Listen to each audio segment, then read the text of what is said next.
আলাইকুম চাচা, কেমন আছেন? দিনকাল কেমন চলতেছে? ওয়ালাইকুম আসসালাম। আলহামদুলিল্লাহ ভালো আছি। তুমি এরকম মন খারাপ করে ওইখানে বসেছিলে কেন? আসলে চাচা, টিভিতে দেখলাম ইসরায়েলি সৈন্যরা ফিলিস্তিনের সব মানুষগুলোকে মেরে ফেলছে। দেখে মনটা এত খারাপ লাগলো, তাই বাসা থেকে বের হয়ে এখানে বসে আছি। ফিলিস্তিনিদের জন্য আসলে কিছুই করতে পারছি না।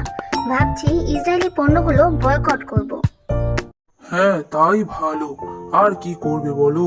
বিশ্বে মুসলমানগুলোকে এভাবে মেরে ফেলা হচ্ছে, কেউ কিছুই করছে না। যা দেখে সত্যি খারাপ লাগছে। আমরাও কিছু করতে পারছি না। শুধু আল্লাহকে ডাকছি, তিনি যদি কিছু করেন।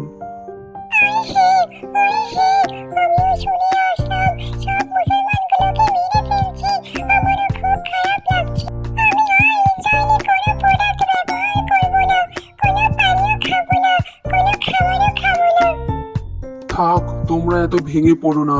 আল্লাহ আল্লাহ করো, সবকিছুরই শেষ আছে। মহান আল্লাহ রাব্বুল আলামিন সব দেখছেন, তিনি একটা সমাধান করেই দিবেন। ওরা সব বাচ্চা, বৃদ্ধ, নারী সবাইকে নির্বিচারে হত্যা করছেন।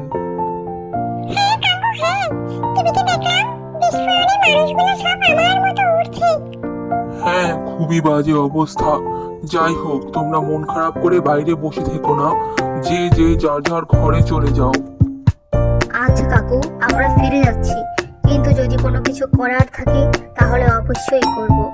আসি এখন। আসসালামু আলাইকুম।